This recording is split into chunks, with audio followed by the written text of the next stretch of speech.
Webinar 3, How to Attract, Engage, Convert and Delight More Customers. The modules we're going to be covering today is firstly about developing a channel strategy. Where are your target customers? So this is very much about the important considerations on developing a framework that lays out where your customers are and where to focus your energy in digital marketing.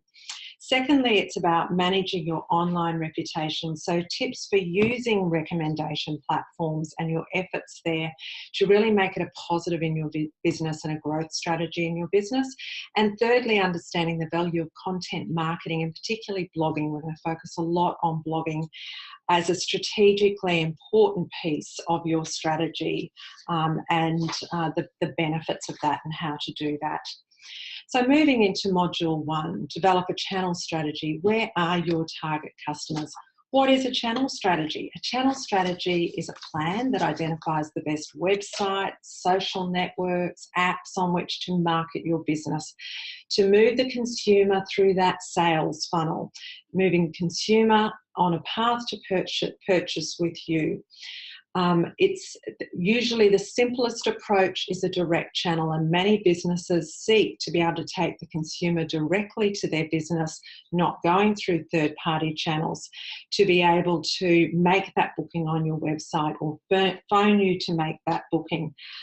Of course, that's not the only thing that people in tourism businesses like yourselves do. It's very normal in the tourism sales funnel to work with third-party providers.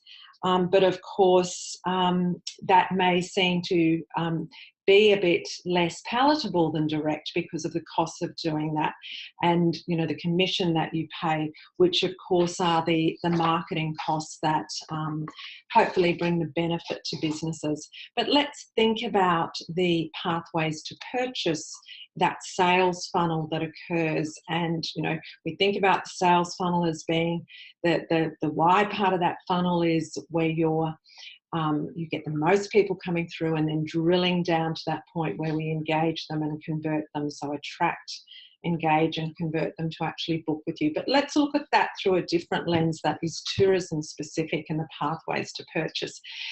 And this is a bit of a model here that we mapped out some time based on researching particular ways that consumers move through the different travel sales funnels that exist or channels that exist.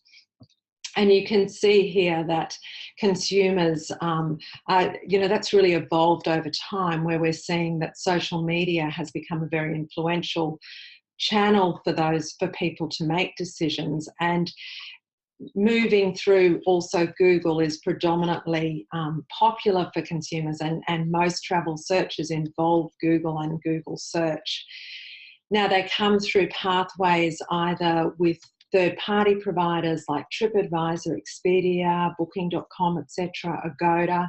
Many of those platforms you'd be familiar with and you're probably working with them. And they come through either social platforms or through Google to get through there.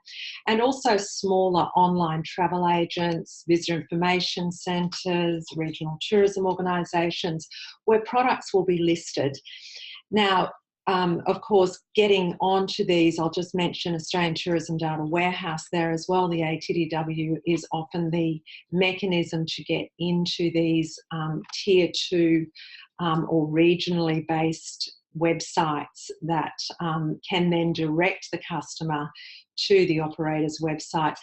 And often that is a form of direct as well, because the consumers coming through these tier 2 channels like regional tourism organisations, often there is a direct link to the operator's website.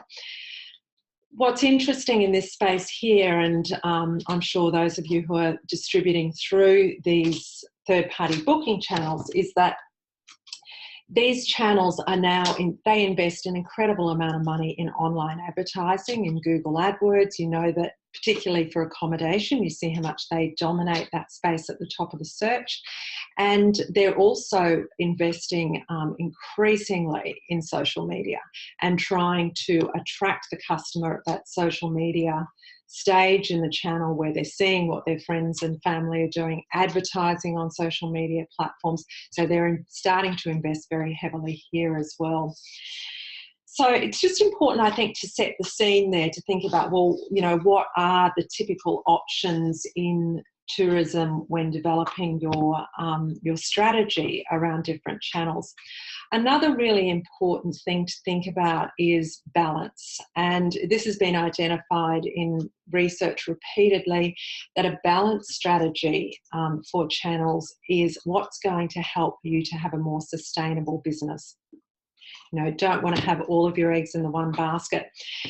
And it's your channel strategy needs to really think about your markets and getting that balance. So yes, domestic may be your predominant market, but are there particular international markets that you're targeting or targeting for the future? So your channel strategy should certainly reflect that, and that will be coming from your business goals and your marketing strategy. And then secondly is about how do you want to rebalance, or how do you want to balance your sales targets in terms of direct to your business, working through relevant third-party distributors, and also partners. So partners, I mean like regional tourism organisations and maybe other businesses locally in the Mackay area. How do you work with them to refer to each other and package up an itinerary or a range of products or experiences that the customer can have? Having this balance through these third-party distributors is all about having a multi-channel approach. And like I said, keeping some investment in those channels that are investing very heavily in that sales funnel and in that marketing approach, so that you can be part of that benefit that they bring to consumers and that catching. And that's really important, because we know from research that it's, you know, on average, at a minimum 7 and up to 13 different touch points now to get a sale in the digital space, because people are bouncing across different websites, considering at different times. Remember the micro moments philosophy. They're on different devices, in spare moments searching. So that's where also a multi-channel approach is beneficial. What are the types of channels that your consumers, your customers could be using? Of course, it's their preferred social platforms, it's websites, it's your website, it's third-party websites, partners' websites, online advertising that is going to be capturing them in that attract stage. It could be display or banner ads, social media advertising, search marketing like Google AdWords, for example. Email marketing is still quite effective, gets good cut through if delivered well for tourism. And content marketing, which we're going to be talking about shortly, and SMS for local mobile marketing as well, because as we know, people are booking in shorter lead times and booking in destination. So to choose your channels, there are several questions that we advise people to ask themselves to be able to set up their channel strategy. The first one is, what are your digital marketing strategic objectives? And you'll recall in webinar 2 that we spoke about what that question means, and that's reflected in the digital marketing strategy template that you have access to. What channels are your target audience using? What channels are your competitors using? That's a great guide. And very importantly, what type of content do you want to produce? Now, I've mapped out for you a bit of a scenario for our fictitious business, Best Time River Cruises.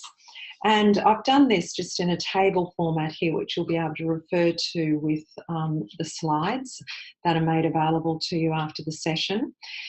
But easier to read, of course, is if I break that down and step through it for you. So we're going to be looking at those 4 profiling questions, the answers that this fictitious business might provide, and then what the channel strategy recommendations might be. So breaking it down, question 1, what are the digital marketing strategy objectives, strategic objectives for your business? Well, there's 3 here. Grow brand awareness for my business, increase website conversions, grow an email database. Recommendation, increase direct channel focus to achieve these objectives. So we want to rebalance to aim to get more direct business. Question 2, what are the target audience channels? So this business has profiled their target audience. They have done personas. They understand them very well. They know at a high level that they are targeting as a primary audience women aged 30 to 55 and visitors to Mackay as well as locals. And these women are organising their own and family parties and also holidays if they're visitors. So where would that target market be? Where are they going to go for inspiration and planning and to be able to find that detailed information and convert online? They're going to be on Google searching, they're going to be checking out businesses on TripAdvisor, they're going to be inspired by friends and family on Facebook and Instagram and Pinterest, thinking about the party element and the design aspects of theming a party. And it's a predominantly female platform as well. And email, if they're a prior visitor or user of the service, then there's the opportunity for email, which is certainly relevant for that age group. So the recommendations here are search optimization and good Google presence is fundamentally important at the dream, plan and book stages to convert for this business and most businesses. Target market, relevant and visual content to attract and engage will work well on Facebook and particularly Instagram and Pinterest. What about competitors? Where are they? When we look at competitors to this business, we find that Google AdWords is their key way of attracting visitors to their business or their audience to their business, and also selling through TripAdvisor, which is enabled through a Viator relationship on TripAdvisor for this type of business, not being accommodation. And they use email marketing as well. You can sign up for email newsletters, database, etc.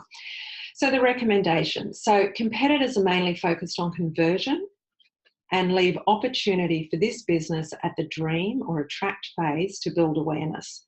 So this business will need a competitive position on Google and TripAdvisor. So they need good listings and a good ranking, and they need a strong online reputation to be competitive, particularly on TripAdvisor. A content plan will support their social activity and email marketing activity. So content that they like to produce. In this business, the manager likes to do photos, they're good at photos, they're comfortable with that medium on their phone, and they like to write content as well. So it's great that they like to take photos and writing because they'll be able to do a lot of that, a lot of their own images and blog posts for email distribution. And video is an important medium for engagement, so they shouldn't ignore that. They should consider maybe outsourcing production of video to have that in their content library and including it in their content plan. And there may be somebody else who they know who enjoys capturing video spontaneously or enabling their guests to do that so that they can encourage more video content as part of their marketing. So assuming that you've nutted out your channels, you know where people are and you're doing some good work, we need to then think about online reputation. So let's segue into module 2. Now, assuming you've got lots of good things in place and your business can be found online, what's critically important then is to have a positive online reputation, because otherwise your efforts will have been wasted, because we live in such a transparent world where people can read the reviews and sentiments of other people, that we very much need to understand that space and work with that as a positive. 92% of people trust peer reviews ahead of advertising. It's a funny world we live in.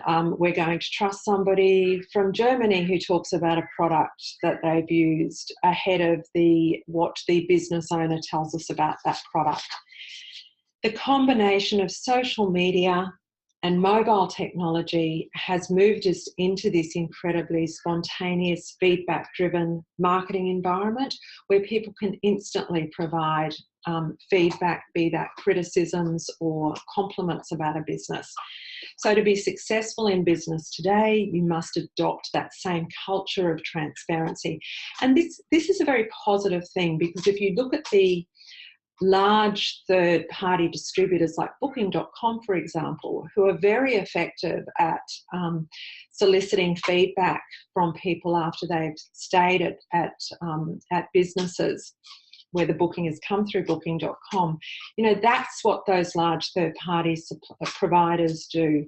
So it's actually working in the same way that then provides a more competitive position for individual businesses. You can't afford in today's world not to participate in social media when it comes to online reputation and review platforms.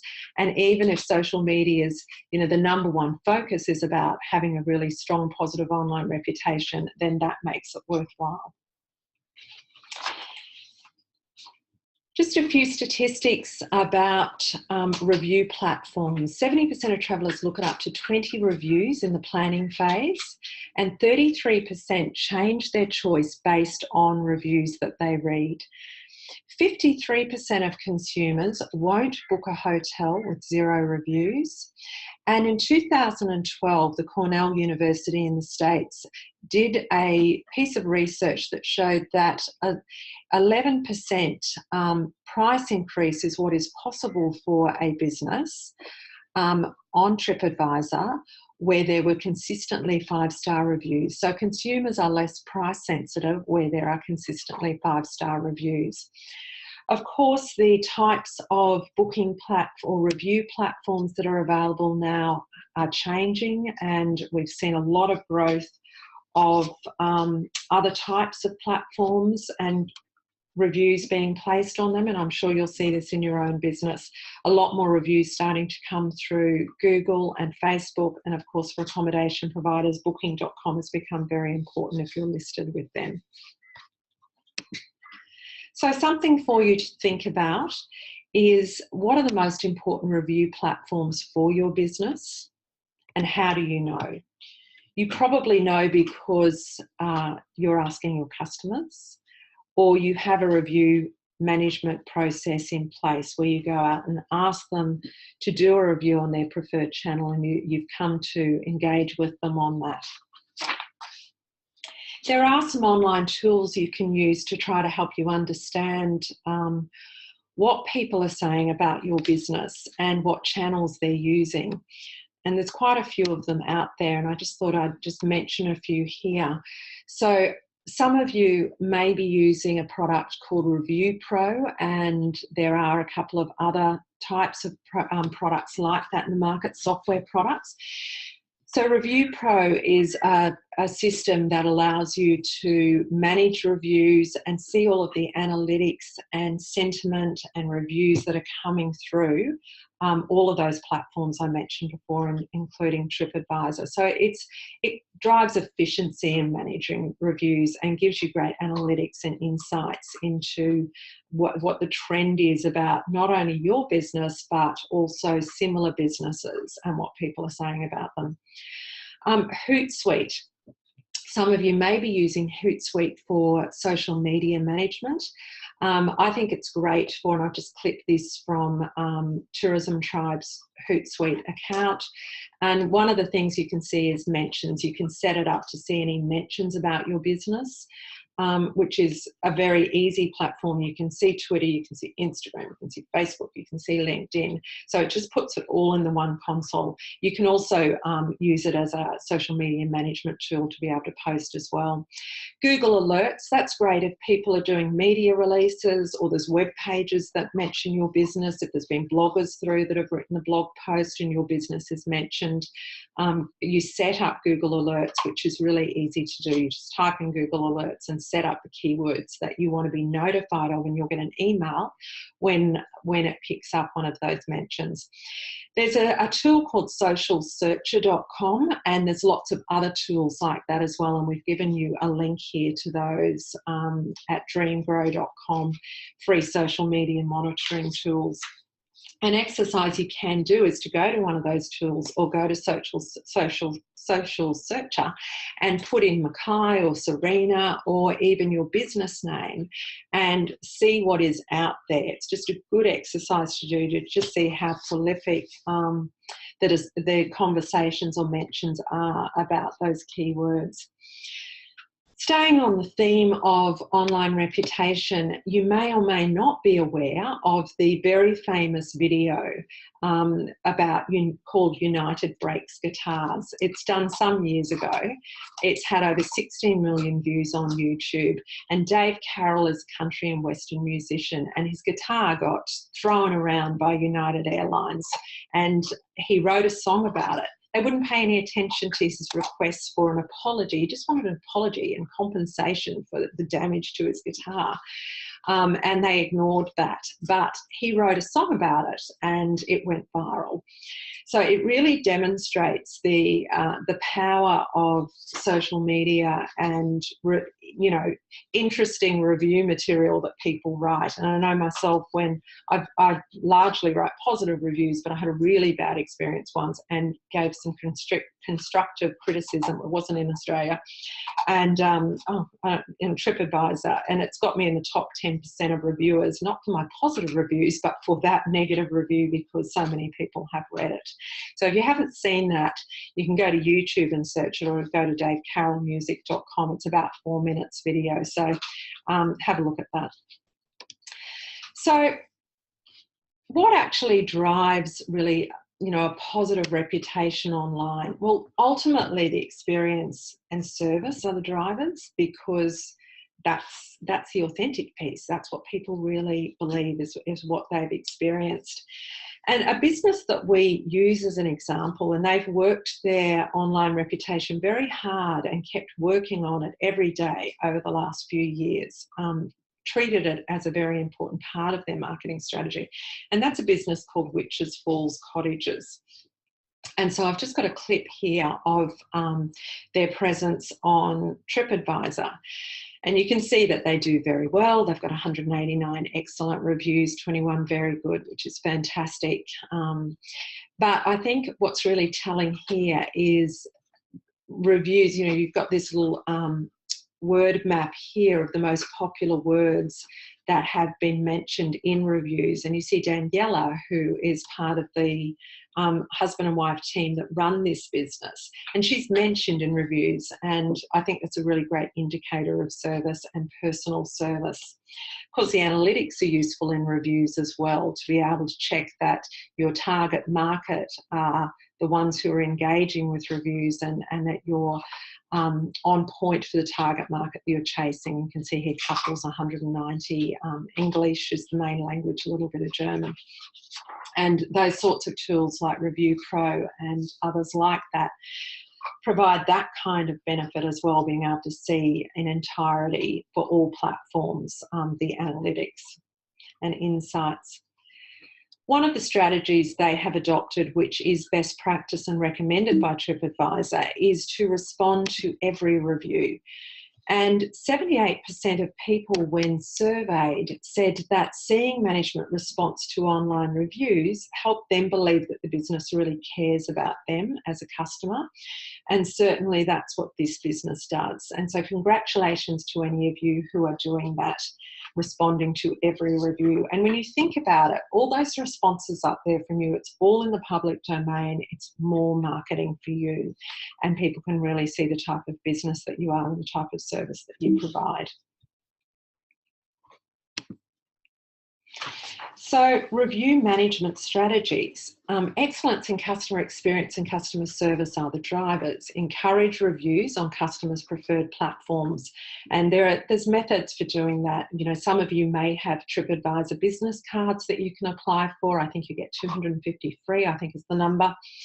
And then you pay after that, where you can hand those cards to people. I've also seen businesses have a framed A4 on their reception where they say, if you enjoyed your stay or you enjoyed the tour, please review us on your preferred platform. Remind them about Google and Facebook, etc.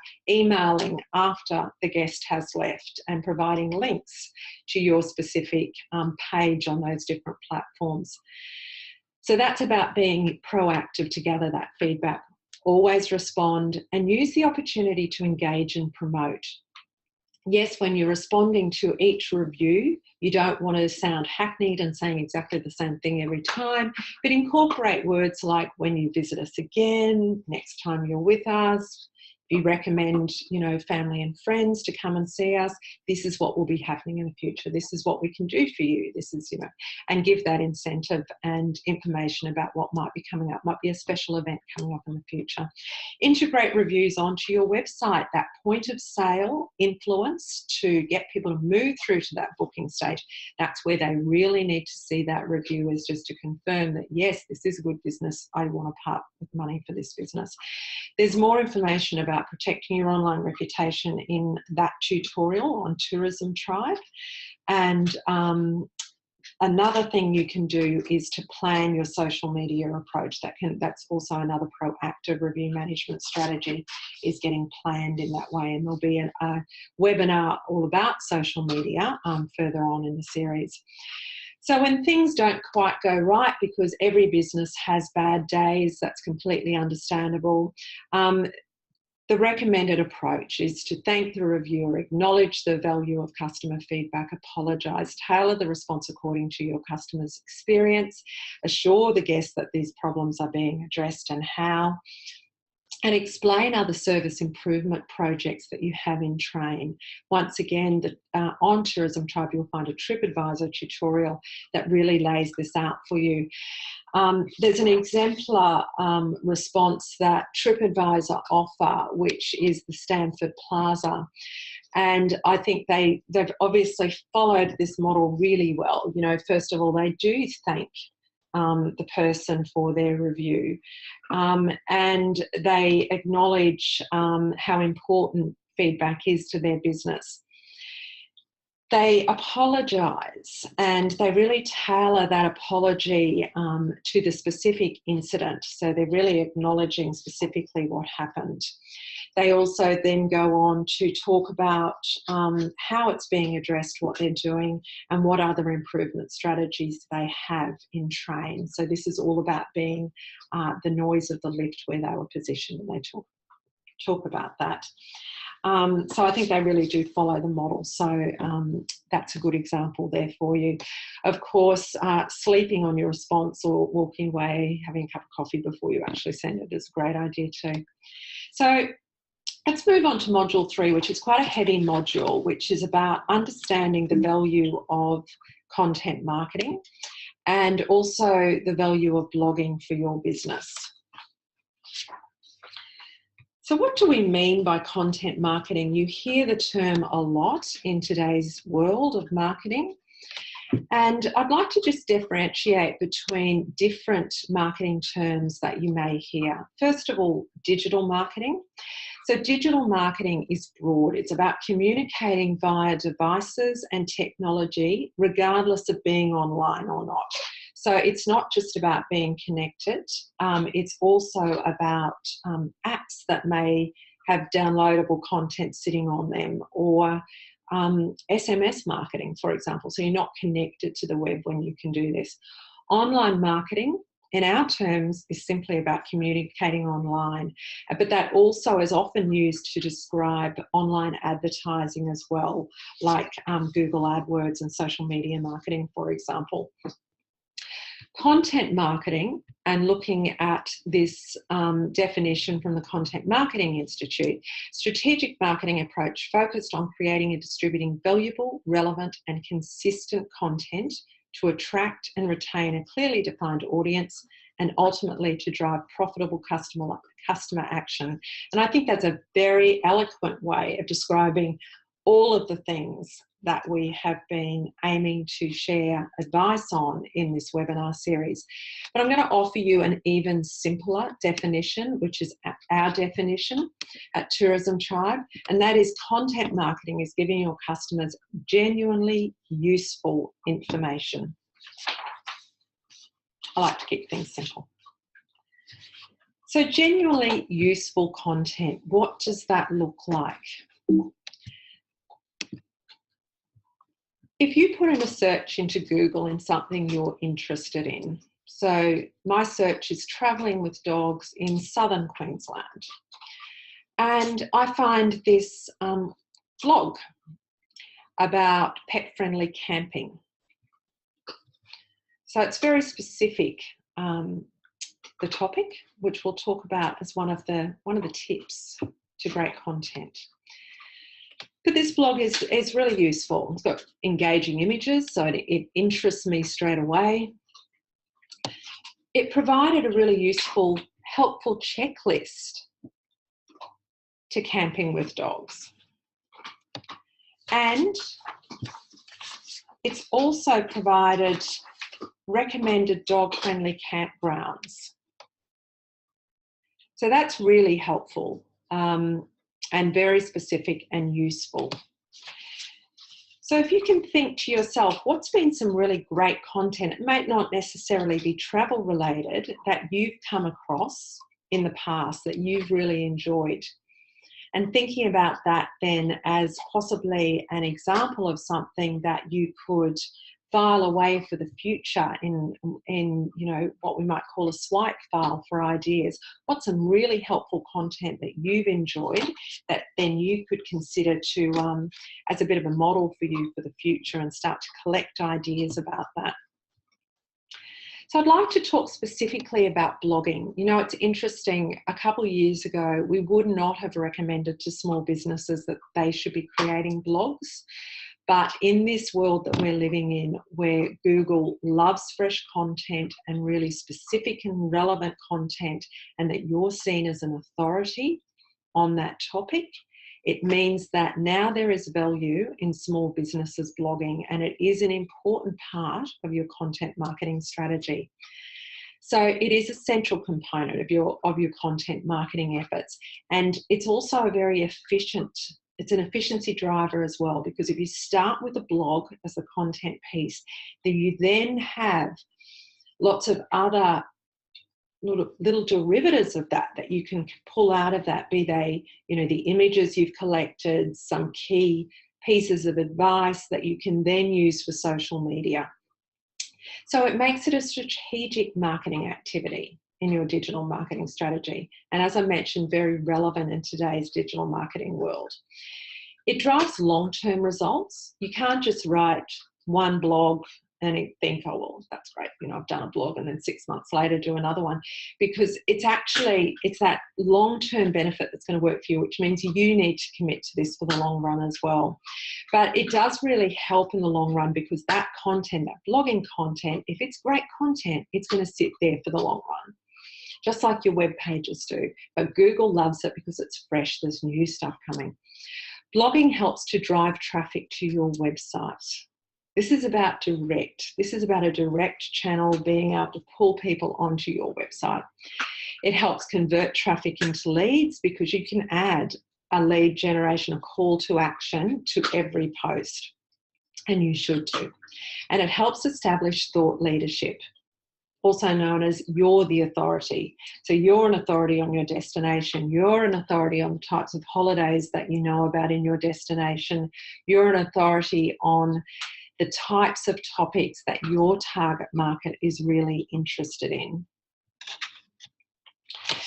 You can always look to Mackay Tourism, your RTO, for their blog post page. And I can see that that was great, the timing that they did on the 30th of December, back to work blues, how I crash landed my way into my new holiday.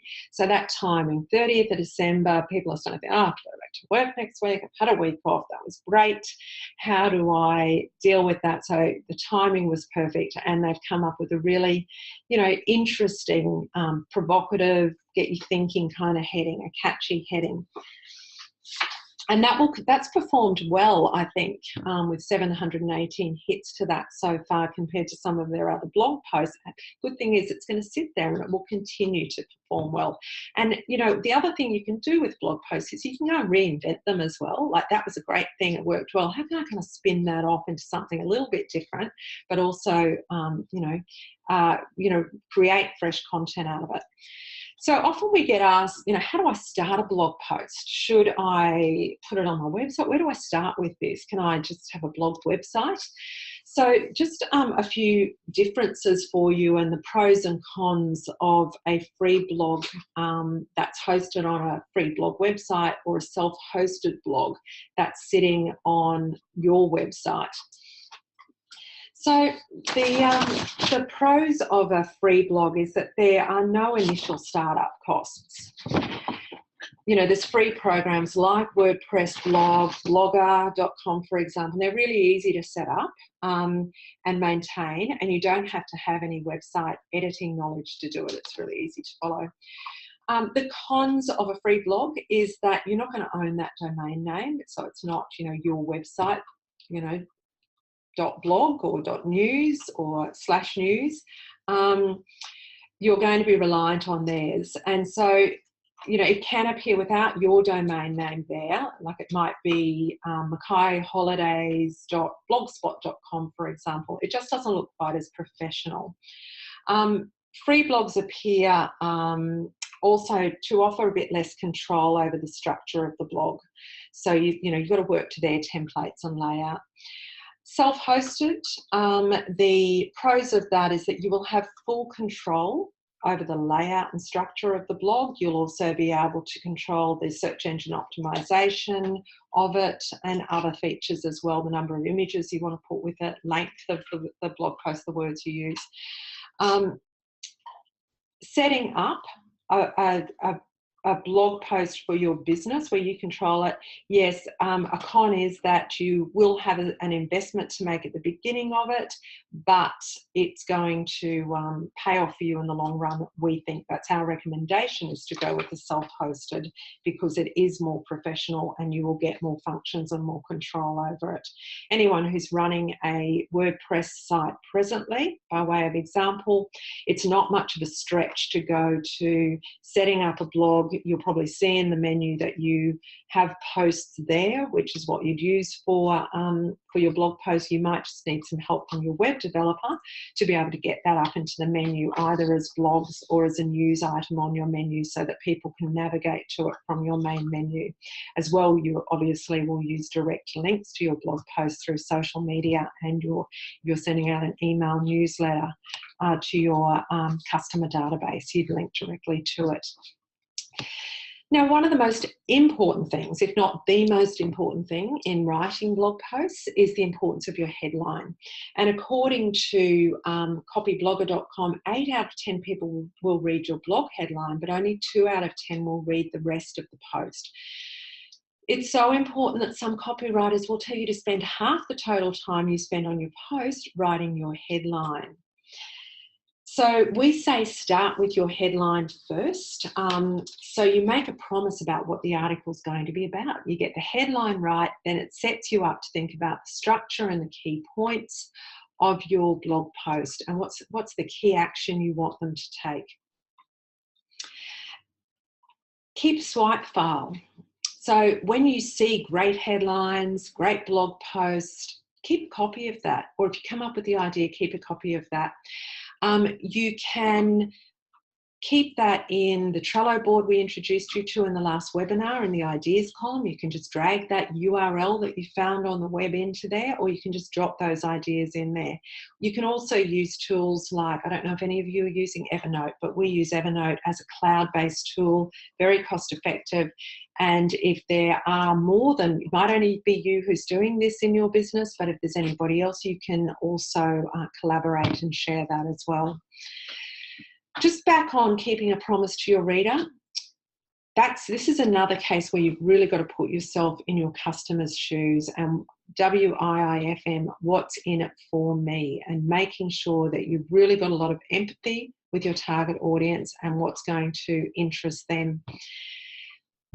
Back to your headline, always ensure you use keywords in your headline, because that's going to really help with search engine optimization. So how are people likely to be searching?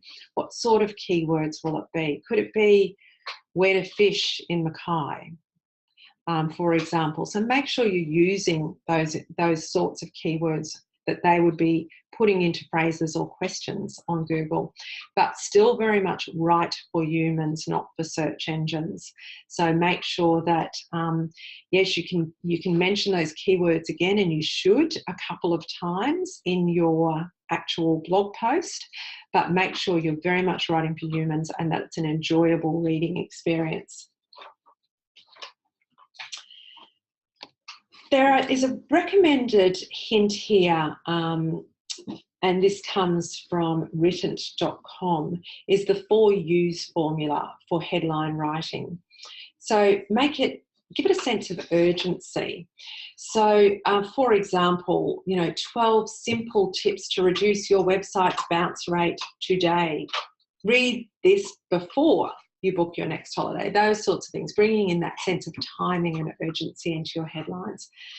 Make sure that you're offering something unique. So to do that, you use kind of emotionally driving words that reflect the personality of your business, unusual words. An example might be 5 tips for irresistible writing. So, using emotionally driven words and unusual words that you may not normally find in an article about travel, or, that example I've given is more about business writing. Be useful. And I mean, make sure that this topic and this blog post is really useful to your audience. So thinking about my search before about traveling with dogs, it provided really useful information, useful to the target audience, and be ultra specific. So keep to a specific topic. Blog posts are not a place to go broadly in terms of the information that you're providing. That's across your website where you're providing, all the sorts of information that people might need. But blog post is about a specific topic and really staying on topic and delivering on the promise that you have promised in that headline. Headline formulas.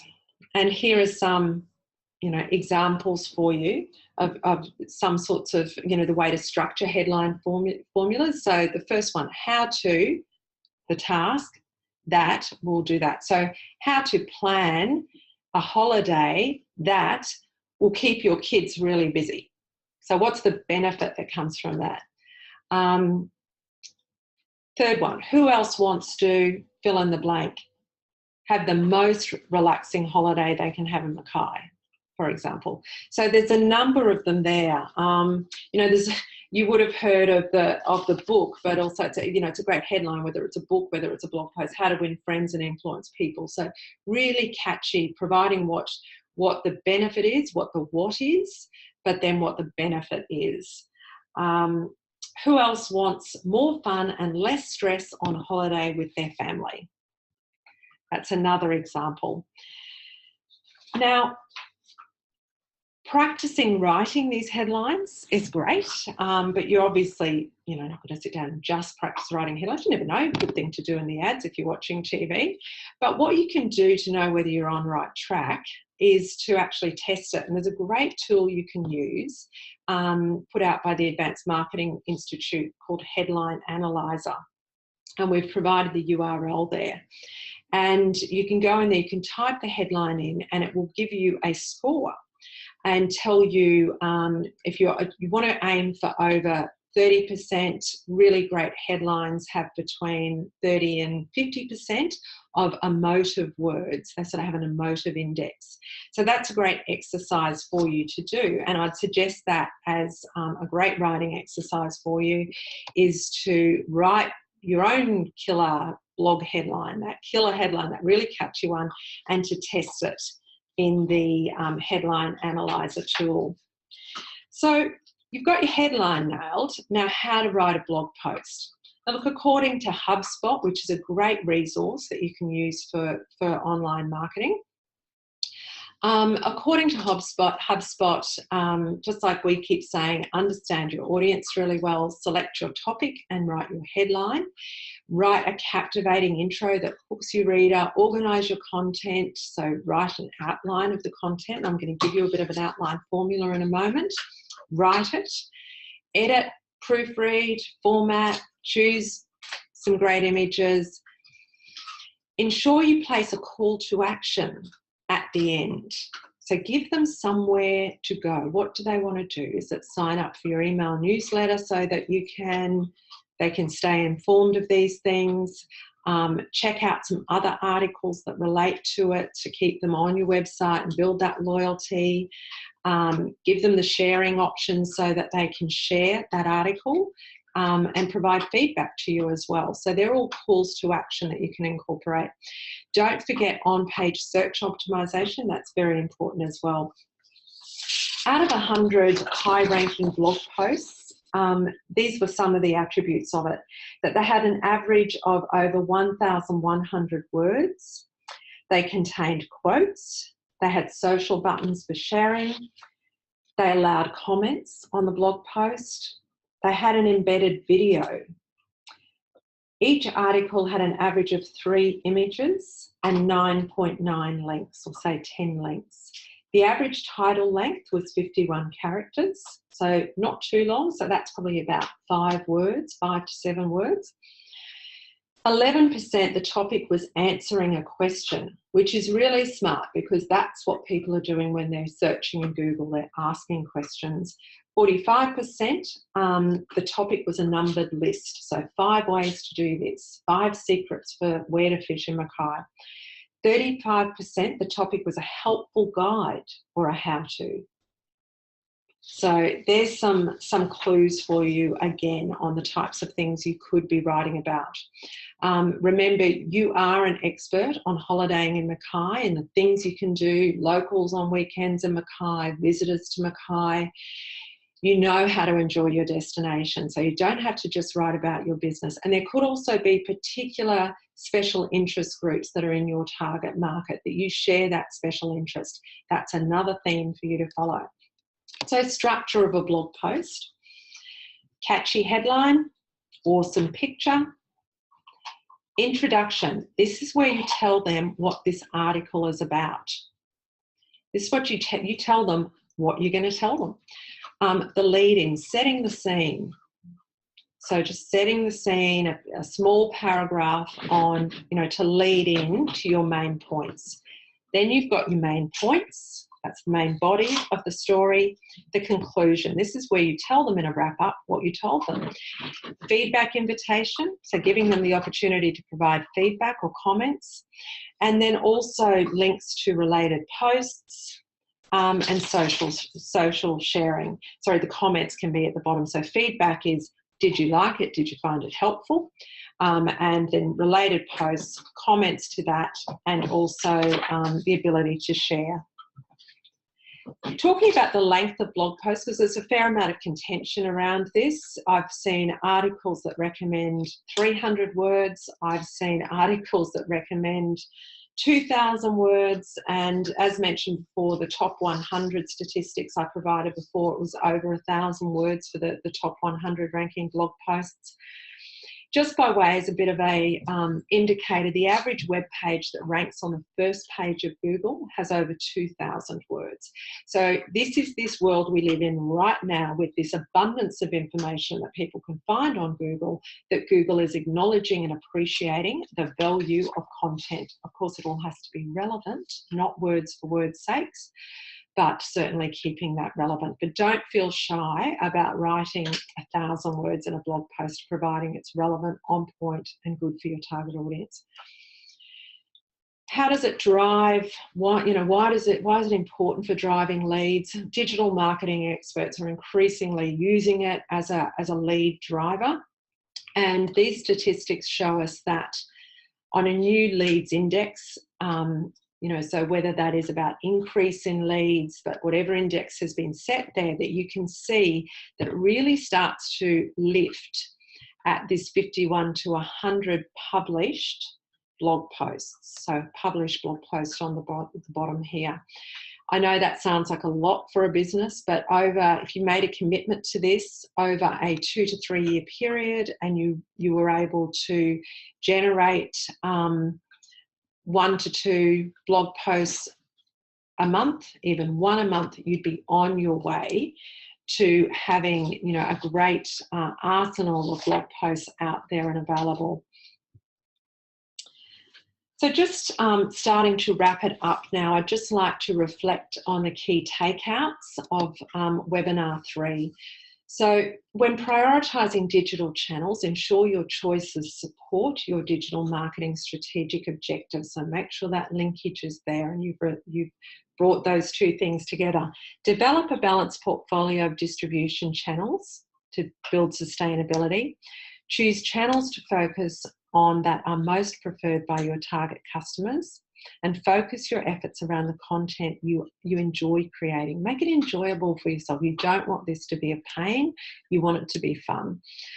Consider what channels your competitors are using. That's so easily done in terms of doing those searches online and having a look at what they're doing. I just thinking for a moment there, I think TripAdvisor is a wonderful channel for that, to see what people are saying about your competitors. Online review management is part of running a business today, so it definitely needs to be part of what you're doing on a daily basis. And you can proactively manage your online reputation as a strategy to grow business. It doesn't have to be just about keeping control on your reputation. Use it as a growth strategy, and we provided some advice on how to do that, but in particular responding to every review and encouraging reviews. Identify your customers' preferred review platforms and encourage and respond to all reviews. Google and Facebook reviews are growing, so don't forget about them. Google reviews will improve your ranking on Google local search. The next webinar we're running is all about Google My Business and Google local search and optimizing your website for Google. So that's really valuable. But just bear in mind that you need to have claimed your Google My Business listing to be able to respond to Google reviews.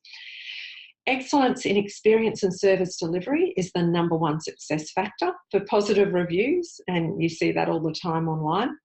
Negative reviews are sometimes unavoidable. We all have things that happen in business. Apply best practice when responding. And you can refer to the online reputation management tutorial. The link is there to help you with some of these things on Tourism Tribe. Blogging is important, as I mentioned earlier. Wouldn't have been recommending it 2 years ago, but definitely now relevant for small business. Content is everything now, and in fact, people have been driving themselves to do things on social media for business, but its content is really the key to it, and blogging is an important part of that and can actually help you to plan out your other social media activity if you think blog first. Regular blogging increases your number of leads and provides long-term benefit to your marketing strategy. So it's for the long run. It's not a Facebook post that is hard to come up in people's feeds. That content sits there, and Google, if it's great, Google will see how many people are finding it useful and will keep indexing it well for you. Self-host your blog as part of your website for the most professional image for your blog. Ensure your headline is compelling and catchy. Plenty of advice on Tourism Tribe regarding how to write a blog post. And there's a tutorial there, and if you do a search blog in the learning resources of, go to that menu item on Tourism Tribe, you'll find lots of articles and forum posts about blogging. Some suggested homework for you. Don't you love this webinar series? You get suggested homework, but no one's checking it. Is to revisit your digital strategy word template that we talked about in the last session. Section 1.3 is all about your competitors' online presence and the channels they're using. So you could go in there and do that exercise and complete that. And section 1.4 is about identifying partners you could work with in the digital space. So I think this is the time to reflect on that as well. Could you be working with each other for referrals, to support each other in social media? Ultimately, a great thing is to develop packages together or itineraries together. Ask yourself the 4 questions and map the answers and your recommendations for your own business for your channel strategy. So feel free to use that bit of a framework that we've provided and the scenario for Best River Cruises. Search your business name or your area on socialsearcher.com. Just do a bit of an exercise to see what's out there. It's not always great stuff. But it gives you a bit of a clue of what is out there in the online space that is where keywords are being used for consumers to find information. And brainstorm ideas for blogs. Write and test your killer blog headline at the link provided for the headline analyzer. Don't forget about, if you haven't yet joined Tourism Tribe, I know a lot of you have now, so that you can access the tutorials that we're recommending. You can use the Q&A forums to ask questions, and you can access tourism and digital experts to help you and the help desk. And of course, this is included free of charge for 12 months for you as part of the webinars. And I'll say again, don't forget to go in and do the feedback following the link that Nellie provides as well after this session. That's really useful. To be able to join Tourism Tribe, that's your code again. Select the starter membership and it's TTWKSP to be able to access that. The next webinar in the series is in a fortnight on the 22nd of March, and that's all about understanding how search works. So don't be thinking, oh God, that sounds so technical. It's not. Fabian, who'll be presenting this, is a real expert in this field, and she's very good at explaining it in layman's terms and taking the tech talk out of it. So she'll be talking about how search works. She'll be talking about what you can do to optimize your website to make it more search friendly. And she'll also be talking about optimizing your Google My Business listing. So that's going to be the main amount of work there will be around, or the main content will be in those first 2 dot points. And Fabian is fabulous, and she will be able to step you through that. So that brings us to a close on the content today. I'm just going to invite any questions that we may have. I'll stop sharing and just come back to the full screen.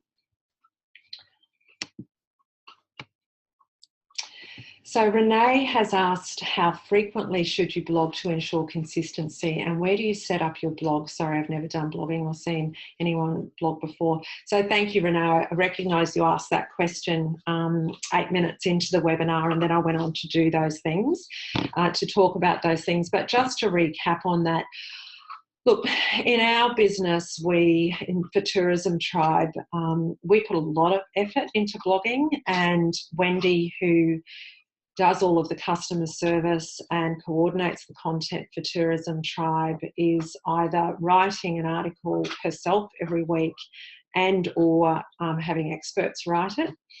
And that's because that's a big part of our business, is providing content to you as users of that platform.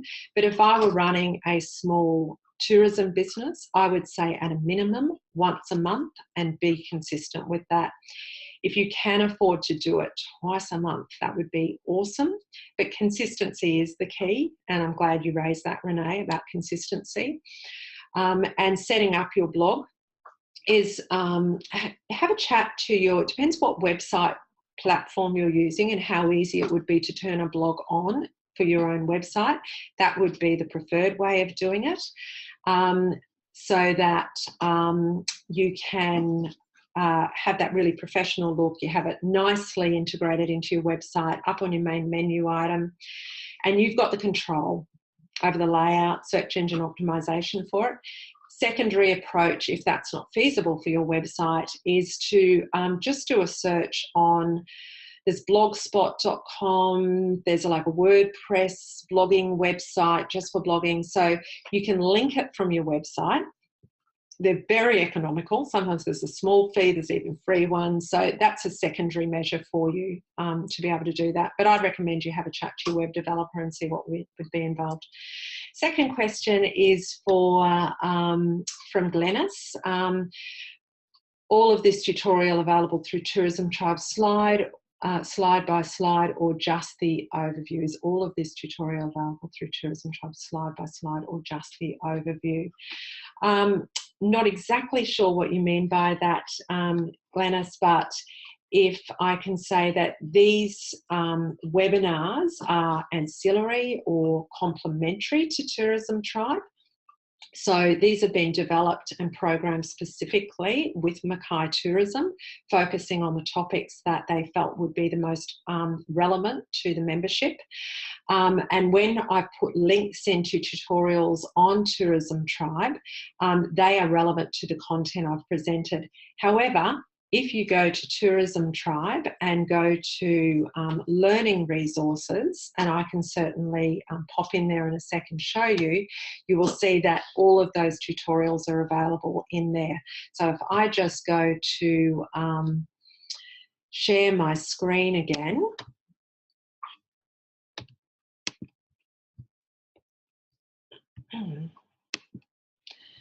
and just ignore the ugly WordPress editing bar there. But if I come, because I'm an admin to this website, that's why that's coming up. You wouldn't see that. And so if I come in here to learning resources, here I can see all of the latest articles that have been produced and the most popular ones. So what's hot? So you can see there, episode 5, Are You Ready for Chinese Travellers? But if I drop down here, we go into specific headings in here. So say if I come into website, or let's go online reputation. That was something we talked about today. That's going to take me through, you have to be logged on to do this, so you need to be using a membership. That's going to take me through to a hub that is all about online reputation management, so you can do it via topic here. And you see here we have, this is how it's set up. You've got do-it-yourself resources, members' questions, ask for help or fix it for me. The self-help resources, this is where you'll see support articles, learning resource. So these are articles that have been written. You see here tutorial. So this one, protecting your online reputation, is a tutorial. There's another one, the TripAdvisor tutorial. So, and there's a presentation about online reputation, which is great too. So it's like a webinar as well. So that kind of aggregates everything under topic. You can also just come into learning resources and just type in a search here, search all learning resources, and if I type in blog, it's going to bring up everything that has been, it's going to bring up forum posts, it's going to bring up blogging articles that have been written. So that's another useful way to get around as well. There's a lot of content in here. So I hope that's helpful. I'll just stop sharing and come back in here. Back to the Q&A. And Wendy has shared a comment here, and that is, she said, in my experience, it takes time and confidence to blog, but once you get in the swing and get positive feedback, it's really fun.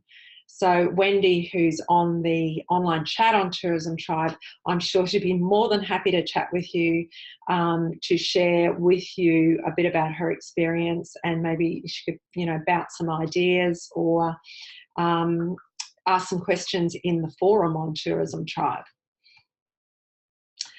So that's great. Thank you for those questions. We're a little bit over time, and I'd like to close it out here. Once again, look forward to inviting everybody along. You'll get your reminders for the 22nd. Then there's a bit of a break over the Easter period, and we convene again later in April for the last two in the session. So thanks, everyone. Have a fantastic afternoon, and look forward to chatting with you again soon. Bye.